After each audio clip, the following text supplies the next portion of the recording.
Pilipinas mula Luzon, Visayas at Mindanao. Panata sa Bayan, the KBP Presidential Candidates Forum, ngayong February 4, alas 9 ng umaga. Mapapanood sa mahigit 300 estasyon ng radyo at telebisyon. Sa tanang miyembro sa atong kooperatiba sa atong Exporters Multipurpose Cooperative, ako kamong ginaawhag nga moadto diri sa atong opisina diri sa ECA Building Door 821 National Highway, General Santos City. Ang atong opisina abri Lunes hangtod Biyernes alas 7:30 hangtod alas 4:30 sa hapon. Mayong adlaw o mabuhay ta. Ang tingog ni Cooperative Manager Arwin P. Bunagua sa tanang mga miyembro na gustong mangutana, magpaklaro ug buot ikonsulta ang ilang mga problema. Adtua lamang ang atong buhata iya sa Tuna Exporters Multipurpose Cooperative, ECA Building, Door 821, National Highway, General Santos City. Ug mahimo sa bitawag sa telephone number 554-7349. Tuna Exporters Multipurpose Cooperative with RN number 9520-12004628. Temco, serbisyo at benepisyo para sa mga miyembro. Yan ang Temco.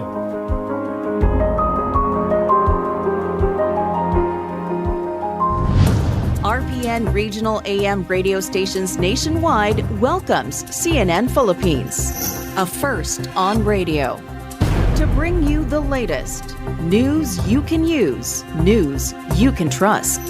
Listen to Newsnight, weekdays 6 p.m. We now go above and beyond the headlines. Followed by Med Talk, Health Talk. We'll talk about how to keep ourselves healthy during the pandemic. Politics as usual. Our guests for tonight, two political science professors. Up close and more. Catch CNN Philippines Hour in all RPN AM radio stations. Weekdays, 6 to 7 p.m. Radio Philippines Network. Radio Philippines Network. DX General Santos. DX General Santos. Una sa balita. Una sa balita. Musika o kalingawan. Mas tulong pinalakas. Radyo.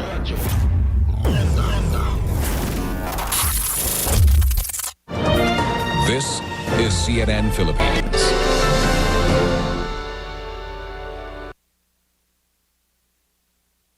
The country lists around 9,500 new COVID-19 infections today. It is the lowest single-day increase since January 4, when fresh cases were more than 5,000. There are over 176,000 active cases, excluding data from 10 testing laboratories. 24,210 people recovered, while 51 others died. The Okta Research Group earlier projected daily cases would drop to fewer than 10,000 in the next few weeks and just around 5,000 by late February. Does this mean the worst of the COVID-19 surge is over? Okta believes it is, at least for most parts of the country. It says many areas have either peaked or are peaking. Trends can still change. What we're just saying is that the worst may be over, meaning that the peak has happened. Peak of the surge has happened in many of the areas. Of course, that this includes NCR and all of Calabarzon, which is now under moderate risk. This also includes Central Luzon, actually decreasing trend already, or a downward trajectory. This also includes Cebu City, which is already having a decrease in cases, and Davao City. But the group notes there is a significant increase in new cases in a number of areas in Mindanao. Occidental, Davao Oriental, Maguindanao, Negros Oriental, Sarangani, South Cotabato, Sultan Kudarat. So I will note that only Negros Oriental is from the Visayas region. Most of the provinces are from Mindanao, and none are in Luzon. Okta also says infections in Metro Manila may now be about twice as high as what is being reported by the health department. That is, if antigen test results and unreported cases are included. Research fellow Guido David cites a lower positivity rate of 0.6% from the recent random antigen testing conducted by the Transportation Department on January 26 and 27. He notes this is a significant decline compared to his estimate early January, when he said that new cases in NCR were around 10 times higher than reported numbers based on the department's random testing on January 12 and 13. Around that time, there was a 12.4% positivity rate among tested passengers. Metro Manila is among the areas under the more relaxed alert level 2. Simpler travel rules for Balikbayans take effect today. That is good news for returning Filipinos seeking to spend more time with their families. Tristan Nadalo has that story. There's no place like home for these overseas Filipino workers arriving from Saudi Arabia, Singapore, and Bahrain. 11 international flights have been scheduled for arrival at the Ninoy Aquino International Airport Terminal 1 on February 1st. The OFWs say the timing of their flights is perfect as it coincides with the first day of the no facility-based quarantine rule for fully vaccinated travelers. OFW and Filipino community leader in Saudi Arabia, Rolando Nicolas, is among those who went through the fast arrival process. I'm very overwhelmed with the yung mga procedures. It is very fast. The flow is very good. So I commend the government. Other OFWs say the new quarantine measure will give more time to be with their loved ones after working for years abroad. Maganda po para sa pamilya. Hindi na po kailangan mag-quarantine. Pag nag-quarantine po sayang din po yung araw eh. After passing through immigration and baggage claim areas, international travelers will now proceed to this assistance desk to process their documents or validate their proof of vaccination. There are desks assigned to overseas Filipino workers, returning Filipinos, seafarers, and foreign guests. And once cleared, they will proceed to the desk of the Bureau of Quarantine, wherein they will be given the clearance to go home, either on their personal ways or by availing government transportation services. OFWs leaving the country hopes this relaxed policy still holds when they come home in the future. Kung ganun pa rin sistema may quarantine, hindi na lang magbabakasyon kasi sayang din naman eh. Doon may kikitain ka, pag uwi mo dito, wala. Tapos quarantine ka pa. Maubos din naman sa quarantine. OFW from England, Bernice Ogoy, is also excited for her homecoming trip on February 10th with the new rules. A lot of us haven't gone home. Ako hindi pa ako umuwi since nandito ako, which is like more than 2 years na. So, isa itong blessing. Blessing talaga to. Hopefully, tuloy-tuloy to. Amid concerns that the relaxed policy could lead to another surge in infection and potential super spreader events over shortcomings in monitoring, the government defends its new quarantine rules for fully vaccinated inbound travelers. The country will begin opening its borders to leisure travelers or foreign tourists on February 10th. Tristan Nadalo, CNN Philippines. While the Philippines is reopening its borders, the United States is advising its citizens not to travel here. The U.S. Centers for Disease Control and Prevention placed the Philippines in its level 4 COVID-19 very high category.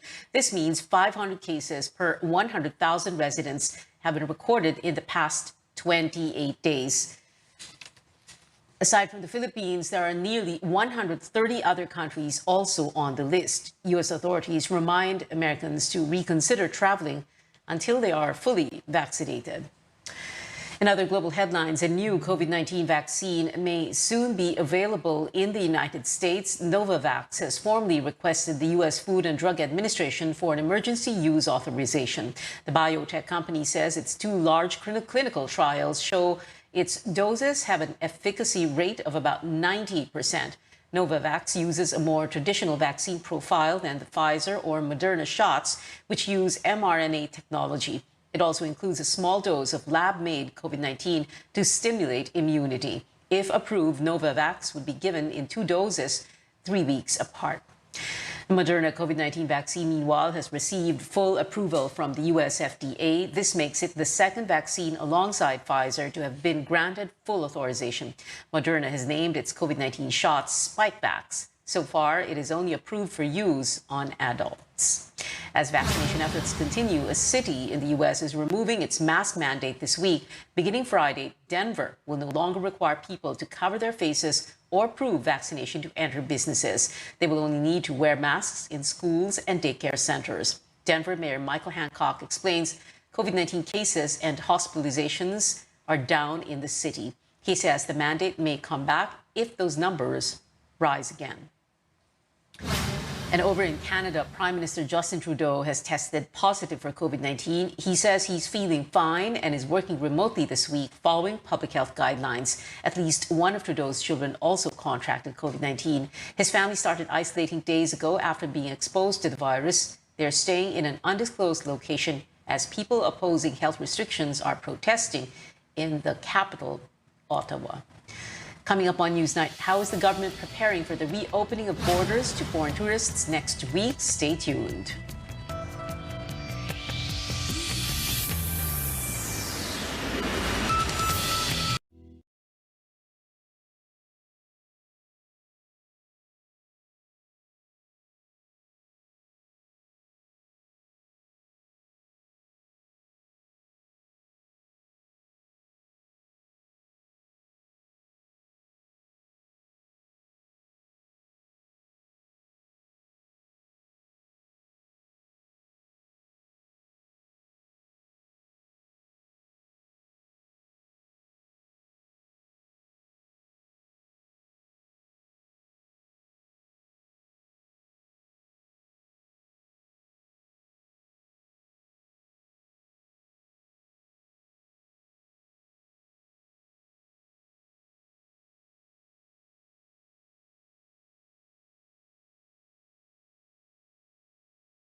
Welcome back to Newsnight, where we go above and beyond the headlines. An expert warning against misinformation on social media as he emphasizes the importance of vaccinating children against COVID-19. Philippine Pediatric Society Chairperson Dr. Tim Jimenez urges parents to allow the inoculation of their kids. She says COVID-19 shots will provide protection and that, like other vaccines, the benefits still outweigh the risks. Jimenez also reminds parents to consult real health experts if they have any concerns. There is no such thing as natural resistance. No? All of us are susceptible po to catching the virus. No, that's number one. Pero children do better po than yung mga adults na tinatamaan po ng COVID. No? Usually kasi po yung mga adults ang may comorbid. So ang reason po bakit tayo ay nagbibigay ng bakuna sa mga bata kasi pwede din silang maapektuhan po, no? At isa pong layer of protection ang vaccination in general po against the virus. The government is set to begin the rollout of COVID-19 doses for children aged 5 through 11 this Friday. They will be receiving the Pfizer vaccine, the only brand authorized for emergency use on the age group. 6 sites will be used as vaccination centers here in Metro Manila. The inoculation of minors aged 12 to 17 began in November last year. Now, tourism accounted for nearly 13% of the economy in 2019, but that shrank to just over 5% during the COVID-19 pandemic. In a bid to revive the industry, the government is allowing fully vaccinated travelers to enter the country beginning Thursday next week. Caroline Bonkin tells us more. From a party island, tourists will experience a new phase of Boracay as a wellness and recreation destination. Island workers relying mainly on tourism are hopeful this would attract more visitors as Boracay reopens its doors to foreign travelers. Yun talaga yung inaantay namin. Boracay has been ready, protocols and all the health requirements are being at place.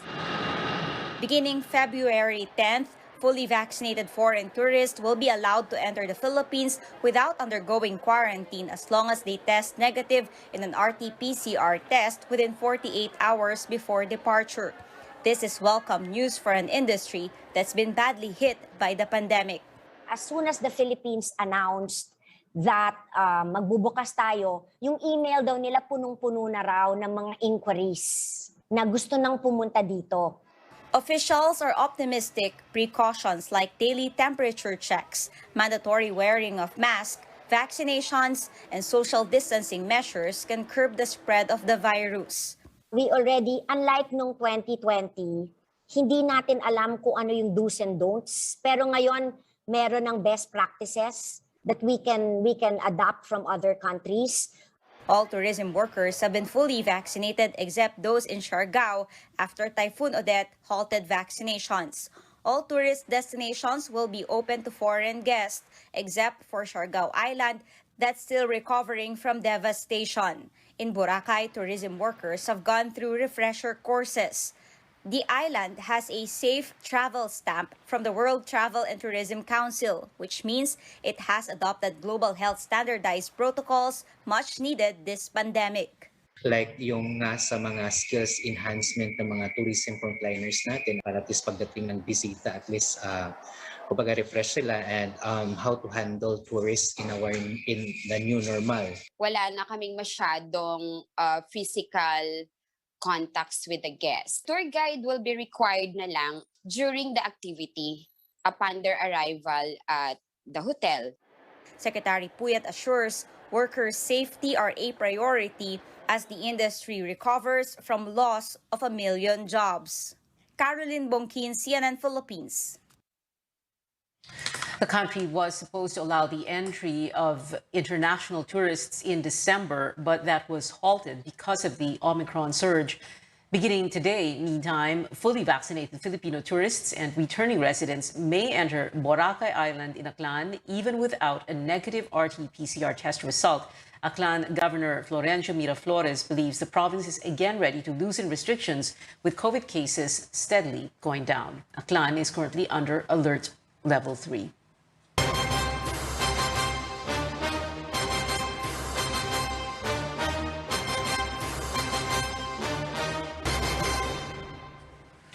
COMELEC Commissioner Rowena Guanzon is looking to file an impeachment complaint against fellow Commissioner Amy Ferolino, the assigned writer of the supposedly delayed decision on the 3 disqualification cases against former Senator Bongbong Marcos. Now, that threat comes as Guanzon is scheduled to retire tomorrow. Ferolino will remain in COMELEC until 2028. Co-commissioners are impeachable officials. Meanwhile, their colleague in the 1st Division, Marlon Casquejo, will transfer to the 2nd Division, which means he will be unable to cast his vote on the Marcos cases after Wednesday. I will wait for the next election. Okay. Because, since she is for Bongbong Marcos, if he wins, what's the use of me filing an impeachment complaint? But if he loses, there's the rub. Aha! There's the rub. Commissioner Ferolino did this so that both of us, Commissioner Casquejo and I, cannot cast our votes. I think they suspect that Commissioner Casquejo is also for DQ after I released my vote on January 17. Guanzon adds she has informed Senate President Tito Soto which mail center has supposedly been influencing Ferolino to delay the decision. Because grand design is for him to just finish the elections, hoping that he will really win without the Supreme Court yet ruling on his disqualification, and then hoping that the Supreme Court will also be slow in deciding it so that he can sit as president for a few years. Marcos Jr., you should issue a statement if you did not have a hand in this, sir. Ferolino has yet to respond to requests for comment. Meanwhile, Marcos' spokesperson says Guanzon's remarks are better left ignored. A tandem for the elections bags the endorsement of controversial Pastor Apollo Quiboloy, while former top government officials back up presidential hopeful.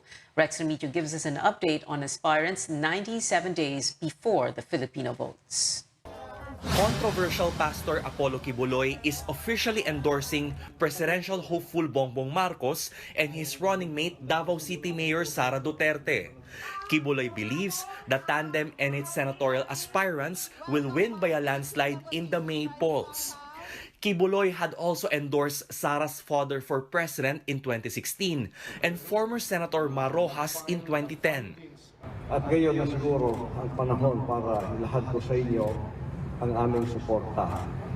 100% ako po ay sumusuporta sa unity team na kasama po ang ating pinakamamahal, pinalanggang mayor sa Davao City, nakaroon mo dagan bilang Vice President. Quiboloy, the spiritual advisor of President Duterte, was recently indicted for sex trafficking charges in the U.S.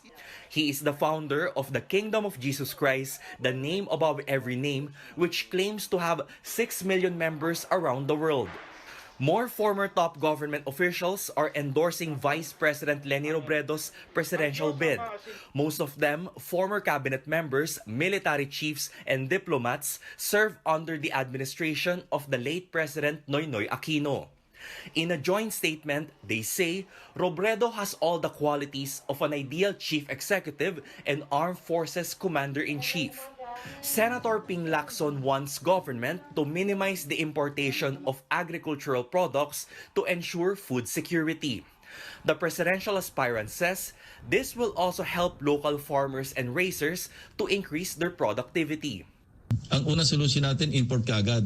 Pag may importation, bukod sa pampatay sa mga farmers at saka fishermen, ano yun corruption yun Kasi meron ngang tinatawag na per kilo na usapan.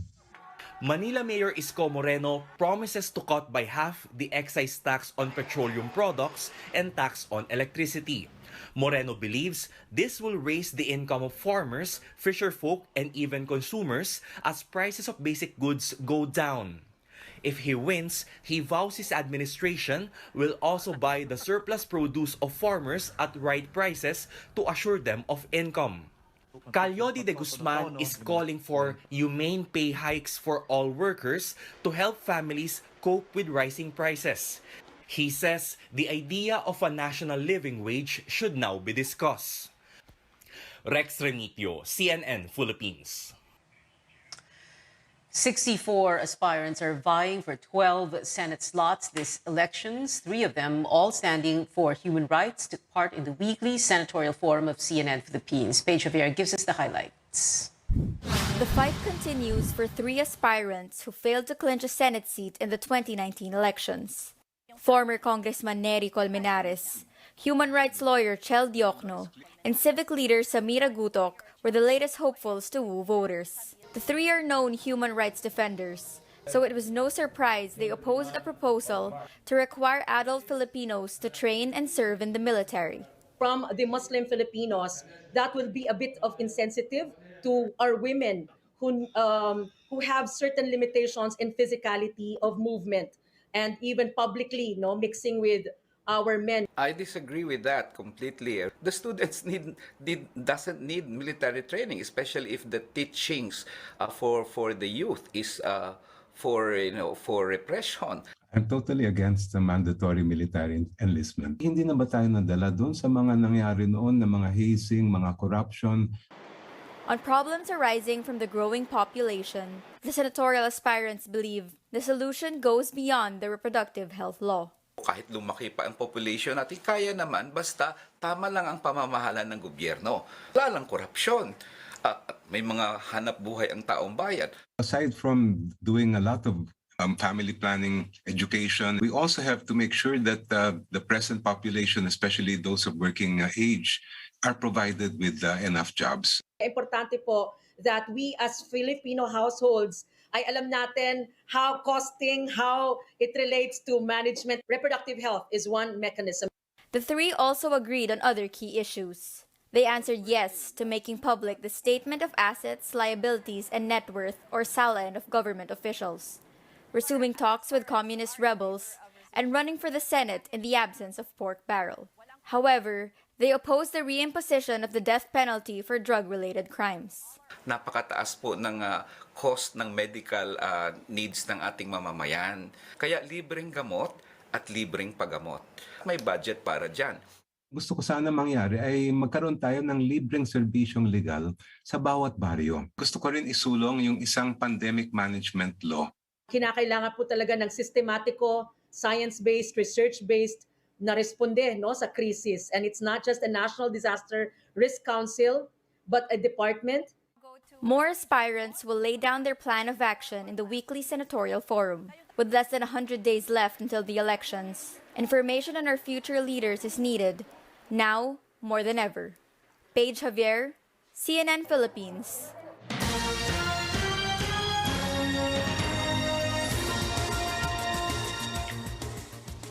Breaking news at this hour, the Senate Blue Ribbon Committee recommending charges against Health Secretary Francisco Duque over the Pharmally pharmaceutical scandal. The panel wants Duque to be charged with plunder, graft, and corruption in connection with the alleged misuse of pandemic response funds. It also says charges must be considered against President Rodrigo Duterte after his term. The committee said, and we quote, "After all, he was the one who appointed all the people who approved these transactions and aggressively protected and defended them when they were caught in this horrible crime against our people," unquote. Duque was not among the initial list of officials that the committee chairman, Senator Richard Gordon, wanted charged in the preliminary findings he disclosed in October. This is a developing story. We are reaching out to Secretary Duque and Malacanang for comment. We'll bring you these and more as soon as that information becomes available. Well, straight ahead on Newsnight, we talk about the highly anticipated comeback of champion coach Chot Reyes to the Gilas Pilipinas team, and the country once again searches for its Miss Universe candidate with a date set for Coronation Night. More after the break.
Welcome back to CNN Philippines. Making headlines in sports, Chot Reyes returning as head coach of Gilas Pilipinas. The Samahang Basketball ng Pilipinas announced the champion mentor is leading the national men's basketball team beginning today. Coach Chot replaces Tab Baldwin, who stepped down to focus on his responsibilities for the Ateneo Blue Eagles. Talking to CNN Philippines, Coach Chot revealed why he came back to the team and which players might appear in the Gilas pool. Of course, I was shocked initially, and I had to consult my family first very quickly. But I've always said it that it's really, I cannot turn my back to the call to the national call, right? We want to continue working on the younger players. The majority of the players that we had identified back in 2018, majority of whom are in Coach Tab's pool as of today. But I think the fact that they're no longer the original pool, because so many of them are in different places around the world already, we now have to make some adjustments. Coach Chot is known for steering Gilas to a historic silver medal win in the 2013 FIBA Asia Championship. This earned the Philippines its first World Cup ticket in 36 years.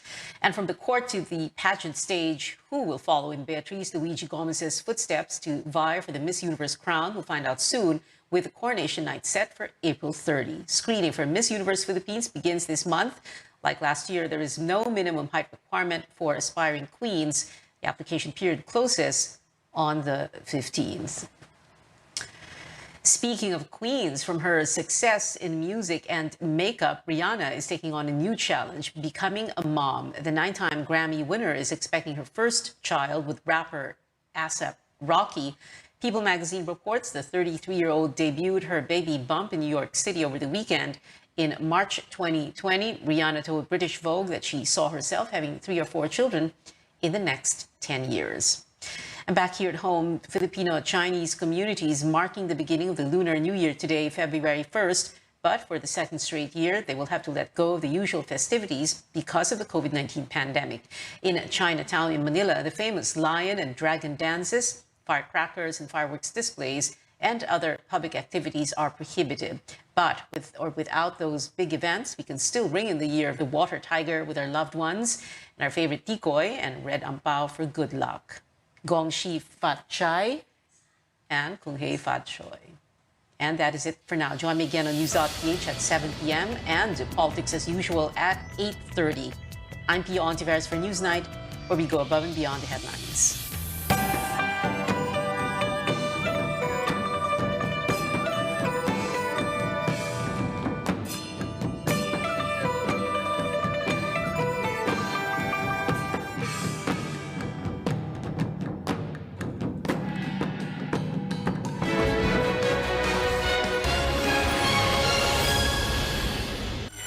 This program is brought to you by Una sa balita. Una sa balita.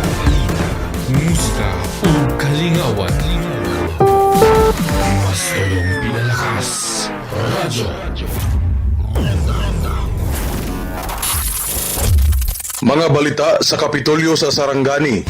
Sarangani Provincial Hospital nakapahigayon na og 90 ka surgical operation, human nahimong level 1 hospital, healing water fountain o glass sensor entrance door sa hospital lobby. Gidayig ni ani og positibong reaksyon ang mga kalambuan nga padayong nahitabo sa Sarangani Provincial Hospital taliwala sa nagpadayon nga pandemya. Timaan kini matud pa nga ang pag-prioritize sa mga opisyalis sa limitadong pondo sa probinsya, ilalom sa Sulong Kalusugan Program ni Governor Steve Jongbian Solon, katambayayong ang Department of Health o opisina nila Senador Manny o Congressman Roel Pacquiao sa policy support sa mga board member. Hilabi na nila Board Member Iris Arnado sa Committee on Health o Board Member Joseph Calanao sa Finance Committee o ni Vice Governor Elmer Di Peralta sa supervisyon sa buhatan ni Provincial Health Officer Dr. Arvin Alejandro. Gikan Nobyembre 16 ni aging tuig, pagsugod sa ilang pagpang-opera, human gideklara sa Department of Health nga usa na kini ka level 1 hospital. Nitala na karong bulan sa Enero og 90 ka buok surgical operation ang malampusong na operahan sulod sa Provincial Hospital sa Sarangani sa bendisyon sa kahitasan. Sigo ni Doktora Aileen Brion, Brion ang Chief of Hospital, kasagaran matud pa sa ilang naoperahan ang CS kung cesarean section. Kung adto sa pribadong hospital, dinagko ang mabayran sa pasisaryan sa pagpanganak sa Sarangani Provincial Hospital tungod gobyerno nga hospital inabagan sa PhilHealth ang mugawas na lang ang pasyente nga jutay ray mabayran tungod gipatuman man ang no balance billing ngadto sa mga kabos o indigent. Uban pang surgical operation nga ilanang nabuhat sulod sa Sarangani Provincial Hospital mao ang pagpang-opera sa almoranas, danlak, appendectomy sa appendicitis, ruptured ectopic pregnancy, kung nibuto ang fallopian tube gumikan wala mahiluna sa mattress, ang bata pinusilan o gunshot wound, opera sa bukog pinagi sa pagbutang og steel fixator, amputation, kung pagputol sa parte sa lawas tungod sa diabetes, pag-abre sa tiyan og tinai gamit ang exploratory laparotomy procedure ug ang pagtanggal sa bukol sa suso sa kababaihan, mga cyst, lakip na ang pag-atiman sa mga pasyente nga gi-COVID. Sa karon padayon ang expansion sa Sarangani Provincial Hospital, padayon ginahuman ang dungag tulo ka andana nga wards building. Mapasalamato na lamang si Dr. Brion nga karong tuiga, dako na usab nga budget ang giaprobahan nila Governor Solon og sangguniang panalawigan ni kabat sa hapit 154 million ka pesos alang sa tinguha nga mahimo kining level 2 hospital. Una nang nahimo nga level 1 municipal hospital ang Kiamba Municipal Hospital, Malungon Municipal Hospital ug Glan Municipal Hospital. Nahitabo sulod lang sa termino ni Governor Solon. Samtang nakakuha og pagdayeg ang hospital labi sa Sarangani Provincial Hospital tungod sa gimuntar nga healing water fountain pangparelax kini sa gibati sa pasyente o watchers nga kaguol. Fountain nga gausab ang mga kulor samtang gatulbong sa babaw ang tubig. Gibutangan pa og personal gidisenyuhan ni Dr. Brion og mga isda nga koy ang palibot isip dungag attraction. Nindot na pod ang main entrance sa Sarangani Provincial Hospital gumikan glass sensor. Dili manual nga pultahan kung dili glass sensor. Automatic kining maabre kung madetect sa sensor nga adunay tao nga mopadulong. Susama sa pultahan sa mga high-tech nga mall. Dia ang Chief of Hospital sa Sarangani Provincial Hospital, Dr.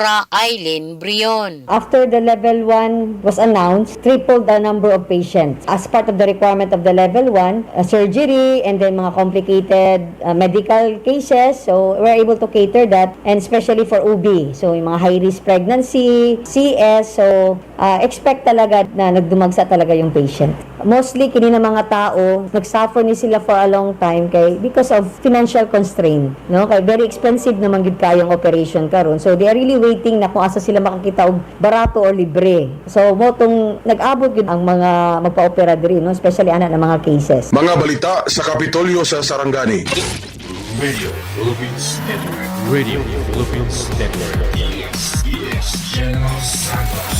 DX General Santos. Una sa balita. Una sa balita. Musika o kalingawan. Mas tulong pinalakas. Radyo.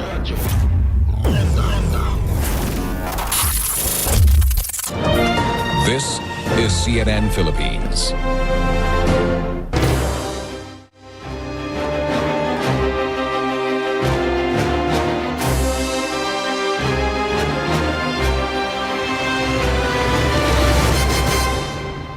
Presidential aspirant Leody de Guzman leads a commemoration for workers who died in a tragedy 40 years ago. 169 workers were buried under quick-drying cement on November 17, 1981, when the scaffolding collapsed during the construction of the Manila Film Center.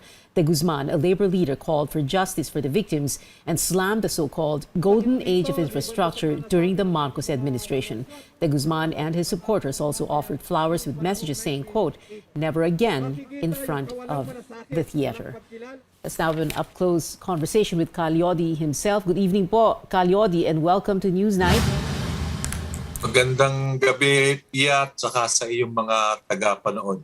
Oo. Calyodi, babalikan po natin yung Manila Film Center dahil pag-uusapan naman po natin si Bongbong Marcos. Pero ito na po muna, no? Kayo po ba mismo yung nagko-compose ng mga tweets ninyo? Kayo po mismo yung nagtitweet? Or is someone doing that for you? In other words, someone thinks of what you tweet as... Mayroon akong team na nagdi-discussion para doon sa mga ilalabas na statement ko sa bawat issue o bawat araw. So, Kaya pero, nagkakaroon kami ng diskusyon. Okay, pero yung ideas mismo, sa inyo galing or sa kanila? Sa akin din, minsan sa kanila, nagdi-discussion kami, nagpapalitan, sasabihin ko, okay yan. Okay. Sasabihin naman nila, okay din yan. Parang ganon, mayroon kaming team na nag-uusap-usap Okay. sa mga statement kong ilalabas. Isa sa mga statements na nilabas po ninyo sa social media ay yung meron kayong parang challenge kay Sara Duterte na sige, tumakbo ka para, and we quote, yung pagkamuhi daw sa pamilya nila, lumabas daw kapag tumakbo si Sara and makikita daw sa elections. When you came out with that, Calyodi, ang tingin nyo ba tama yung statement nyo? Because if you look at the surveys, well, at the time, no, when she was still included doon sa presidential rankings, mataas ang survey ranking niya eh. So, paano po yun? How can you say na lalabas yung pagkamuhi or hindi siya mananalo sa eleksyon dahil galit ang tao sa kanyang pamilya? May ganun akong reading na yung mga tao sa pagdating ng eleksyon ay magdi-decide at ang kanilang decision ay magbabatay doon sa kanilang halos 6 years na panunungkulan ng kanyang ama na hindi naman talaga nangyari yung pangako ng kanyang ama dahil sa ang paraan ay pananakot at palpak talaga yung kanyang ginawa sa nakalipas na halos mag-6 na taon na. At ang tingin ko ay magdi-decide ang taong bayan pagdating ng eleksyon. Well, anong tingin po ninyo sa so-called BBM Bongbong Marcos, Sara Duterte tandem? Although nasa iba't ibang partido sila, they're supposed to be a tandem now. They're going to be supposedly running together. What do you think of that? Tingin ko isang natural na bagay yun. Talaga namang nagsasama-sama yung mga magkakapareho. Para nga bang yung lumang kasabihan na bird of the same feather flock together. Parehong dinastiya, parehong akusado sa pagnanakaw, pareho ding akusado sa pagpatay. Kaya natural sa tingin ko na magsama silang dalawa. Pag sinabi po ninyo pagpatay, you're referring of course to the war on drugs of President Duterte. If you were president, if you won in the election and you were president, what kind, no? Anong klaseng war on drugs ang gagawin nyo? Dahil let's be honest, talagang problema naman talaga yung droga sa atin eh. So we do need to do something about it. But how would you handle it? Hindi sa paraang pagpatay. Talagang lalabanan yung droga. Pero ang approach ay hindi dun sa pagpapatayin yung mga involved at saka yung mga biktima ng droga, kundi ituklasin ano ba yung root cause ng droga. Ako naniniwala na malaking bahagi ng dahilan niyan ay yung laganap na kahirapan ng ating mga mamayan. Kaya dapat yun ang i-address. At itrato na ito'y isang health problem. At hindi ito mga parang police problem na sundalo at police ang ihaharap. Ganun ko i-approach ito. At tama naman na dapat harapin yan. Pero yun nga, sa akin, yung root cause ng problem ang dapat i-address. Okay, nabanggit po ninyo ang salitang health. So syempre, meron po tayong pandemya ngayon, this health crisis. How would you manage it differently? Siyempre, yung sa COVID, dapat iba rin. No? Hindi rin parang solusyong militar ang paraan. At hindi dapat ang mga nagpapatakbo niyan at nagmamanage ay mga general ng ating mga kasundaluhan o kapulisan. Kundi dapat mga expert expert ng medical ang siyang dapat namumuno at nagpapasya doon sa mga dapat gawin. Doon sa drugs ay dapat rehabilitation. Kinakailangan ay i-rehabilitate natin, iligtas natin yung mga biktima ng droga at yung mga siyang nagpapakala, yung mga drug lord, ay dapat ay makulong ang lahat ng iyan. Hindi dapat patakasin. Balik po tayo sa health crisis sa pandemya, Calyodi. Sino po yung pipiliin yung health secretary? Pwede niya si Leacon na siyang parang vocal na vocal ngayon na nagpapaliwanag ng mga scientific na approach tungkol doon sa paglaban sa COVID. Pwede siya na isang contender para sa posisyon na yun. Okay. Kanina lamang before we introduced you, Calyodi, napag-usapan po natin yung Manila Film Center. No? Of course, 1981, so that happened 40 years ago. In other words, there is an entire generation of Filipinos who don't even know that happened. No? So, ang tagal na ng panahon, 35, 36 years since EDSA 86. So, the question now is, you have Bongbong Marcos running, tapos ang daming nagsasabi, paano tayo nakarating sa puntong ito? Nagka-EDSA tayo noong 1986, although kayo pa sa kaliwa, no? Medyo wala po kayo sa EDSA. But anyway, ibang issue yon. Pero ang daming nagsasabi, kasalanan daw ng taong bayan dahil we have short memories. Now, we don't remember. That's why yung never again, never forget, para bang wala sa atin yun, ano? Pero pag tumingin po kayo sa history ng after EDSA, yung post-Marcos years, 35 years po yun, 26 years of those 35 years, mga administrations ng mga presidente na who were allied against Marcos. So ano po yung naging problema natin, Calyodi, sa tingin ninyo? Ako tingin ko kung bakit nagkaganyan, ay yung mismong pangako ng EDSA ay hindi naman natupad. Walang nangyari. Parang ipinagpatuloy lang yung mga pamamaraan, polisiya ng dating diktador na si Marcos. Yung inaasam ng mamaya na pagbabago ay hindi naman na i-deliver nung pumalit ng mga nagpalit-palit na gobyerno after Marcos. Kaya yung mga tao ay hindi ito isa bilang kalimot, kundi parang wala rin naman pala, baka mas mabuti pa yung dati. Kaya nagkakaroon ng ganung pagbalik sa desperasyon ng mamamayan doon sa kapalpakan din nung ini-offer nung pumalit kay Marcos. Yung bang elite democracy ay natigil lamang sa ilang bilang ng pamilya sa ating bansa, hindi tumagos yung demokrasya sa hanay ng mga manggagawa, ng ating mga maralita, ng mga driver, ng magsasaka, ng mga pangkaraniwang tao. Hindi nila maramdaman. At ang masakit ay parang pagpapatuloy lamang ng mga karahasan, kahirapan, tuloy-tuloy na pangungutang, pagkabaon sa pagnanakaw, ay nagtuloy-tuloy lang naman yun eh. Nagtuloy-tuloy, oo. Pati yung mga political families.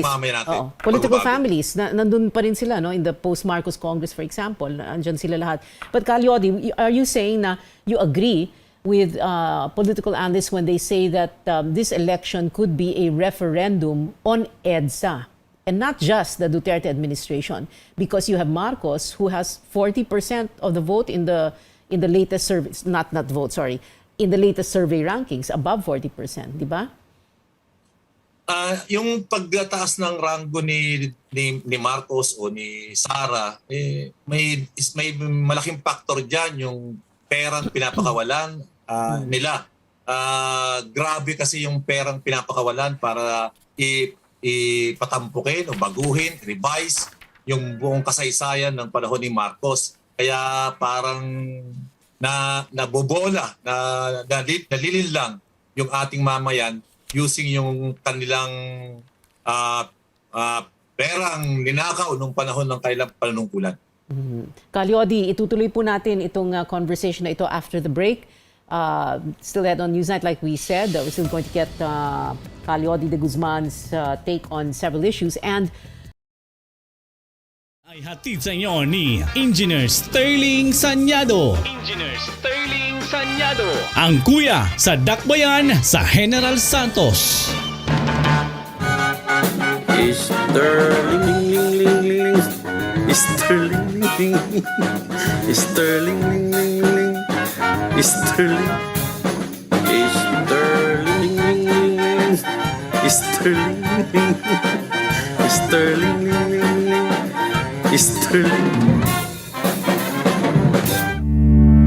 Sa mga minamahal naming mga member, consumer owners, maaari din pong magbayad ng Socoteco Tube Power Bills sa mga sumusunod na payment channels. Para sa full payment ng past due at current accounts, maaaring magbayad sa SM Mall of Jensen, Save More Kalumpang at Save More Purok Malakas. At para naman sa full payment bago ang due date, maaaring magbayad sa M. Luwilier, Palawan, RD Pawn Shops at Socoteco 2 Accredited Banks. Isang paalala mula sa Socoteco 2.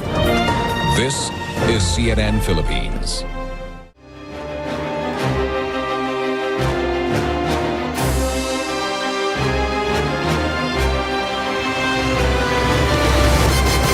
We still have with us for up close presidential aspirant and labor leader Leody De Guzman. Leody, meron po kayong platform tungkol for women. And you also said that you would include women in your cabinet and LGBTQ. Is that enough to get the women's and the LGBTQ vote? Mas ang intention ko dyan ay magkaroon talaga ng participation yung ating mga kababaihan. Mas yun ang aking intention. Yung boto, tupalo lang kung nagugustuhan nila yung aking plataforma. Pero magbumoto man sila sa akin o hindi, ang nakikita ko, kinakailangan i-empower natin yung mga kababaihan at huwag parang ilagay lang sa sideline. Simulan na natin na bigyan ng recognition at pagkilala yung mga kababaihan, yung mga LGBTQ. LGBTQ, ay magkaroon din ng papel at huwag yung parang binabaliwala sila. Kasi tingin ko, malaki ang magiging contribution nila para sa pagsasaayos ng ating pamahalaan. Pero pag kababaihan ang pinag-uusapan, syempre, one of the first women come to mind is Leni Robredo at ang daming Leni supporters nagalit po sa inyo dahil sa inyong statement na lugaw na walang laman. Bakit po ninyo sinabi yun? Kaugnayan doon sa kanyang statement kasi noong ko pa sinasabi, yung tungkol sa issue ng kontraktualisasyon na naging sagot niya doon ay yung pag-aaralan at aalisin yung endo. Yung PIA, yung endo, ay matagal nang wala na yan at hindi na pinapractice ng mga negosyante. Ang pinapractice ng mga negosyante ngayon at siyang mukha ng kontraktualisasyon ngayon ay yung manpower agency. Doon na ipinasa ng mga kapitalista yung kanilang mga manggagawa sa manpower agency. At yun ang mukha ng kontraktualisasyon na dapat alisin. Okay. Yung endo, wala na yun Hindi na nag-direct hire yung mga kapitalista. Yung core labor na lang na ilang manggagawang kailangan nila ang kanilang kinukuha. Pero majority ng kanilang mga manggagawa ay sinosource out nila yon doon sa mga manpower agency. At yun ang plano ko na dapat buwagin. Okay. Nabanggit po ninyo yung salita o yung terminong kapitalista. And you have very, of course, as expected, very radical or progressive views on, for example, minimum wage, taxes sa mayayaman. Pero I'm not going to ask you to detail that. Ang question ko po, Leody, is are you expecting, you do know na hindi po kayo susuportahan ng big business, lalo na dahil sa mga plano ninyo, Because I'm sure ang sinasabi na, naloko na pag ganyan ang gusto gawin ni Leody De Guzman. Hindi po ba? You know that, right? Or you think that you would still be supported? Alam ko yun. At yun nga yung gusto kong baguhin doon sa aking politika dahil sa mahabang panahon, ang lahat ng nasa likod ng mga politikong tumatakbo, lalo na sa pagka-presidente o vice-presidente, or even sa Senate, ang mga nasa likod niyan ay puro mga big business, yung mga kartel, mga monopolyo, ng mga kilalang pangalang mga negosyante, na yun ang nananaig na interest na kailang isinusulong pagkatapos silang manalo. Na ang problema natin dyan, pagka ang interest ng mga big business ang nasunod, walang mangyayari talaga sa buhay ng mga manggagawa at ng sambayanan dahil yung kailang interest ay kontra sa interest ng mga manggagawa. Yung gusto ng mga manggagawa, ayaw nila Yung gusto nila, ayaw namin dahil nakakasama sa amin eh. At ang isang larawan niyan, yung kontraktualisasyon. Yung kontraktualisasyon ay nagpapayaman sa iilan, pero nagpapahirap doon sa ating 45 million na mga manggagawa. Ganon din yung rice tarification law na ipinasa. Ay nagpapahirap yan doon sa 11 million na ating mga magsasaka, pero nagpapayaman yan doon sa mga negosyanteng importer ng bigas. Ay yung mga ganyan. Kaya nga sabi ko, Pia, kung ipag-aadya na ako'y manalo, talagang babaguhin ko yung mga batas at patakaran na naglilegalize sa pagyaman ng ilan at pagpapahirap sa ating mamamayan. Naririnig ko na naman yung mga negosyante. Sinasabi na, naku, naloko na.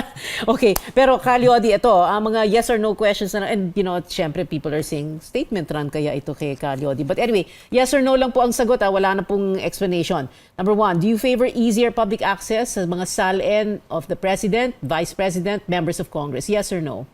Yes. Do you support lifting foreign ownership limits in the Constitution? Yes or no?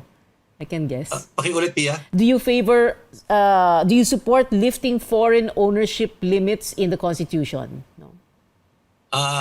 Yes. Oh, talaga? Lifting foreign ownership limits, ha? Do you favor reimposition of death penalty for drug-related crimes?